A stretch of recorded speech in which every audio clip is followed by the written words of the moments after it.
Hey guys, it's Oluvids, and I've just discovered, or at least I think I've just discovered, who the Master of Masters might be, and it turns out that he is actually someone who we have seen before depending on which game you've played. As you know, the Master of Masters is pretty mischievous, and he's kind of like the guy behind the scenes pulling all the strings, and, you know, he's got some sort of big master plan. He's trying to do something, and we do know that the result of his actions ended up to the end of the world, the whole world pretty much falling into darkness and having to be reset, Keyblade World and all of that, Light of the Children, all that stuff. So you've seen his actions end up leading to like the end of everything, and I think this is just a gigantic clue to who he is. Let me show you the exact scene where we can see what this is. Now, just to take notice of this scene where the Master of Masters is talking about the world of imagination.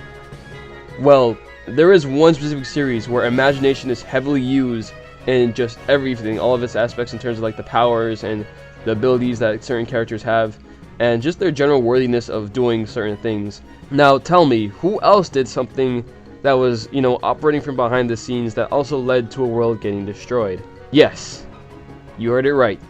The Master of Masters is Kubo from Neo The World Ends With You, which I gotta say, Kubo is like the best character in the game. Now let me tell you about Kubo, alright? Kubo ends up being the guy who's behind the strings, and then he just goes in and just causes an inversion on Shibuya, and this is completely tied to Kingdom Hearts, as you see.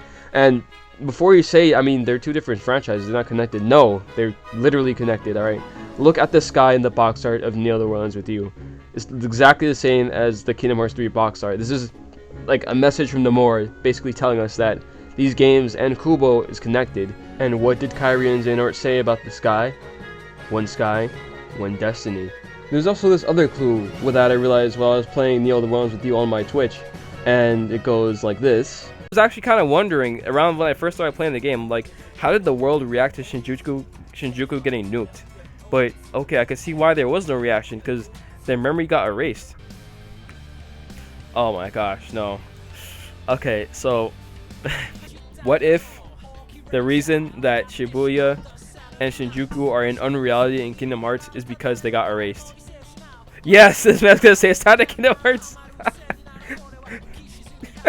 Well, what if at the end of this game, because look, Reno's getting visions of Shibuya getting destroyed. What if at the end of this game Shibuya gets destroyed, and then Sora and Riku wake up in unreality with Shibuya and Shinjuku? Imagine. Now, in case you want to know more of a source on where I'm getting all this from, I'll take you back to where, this all began.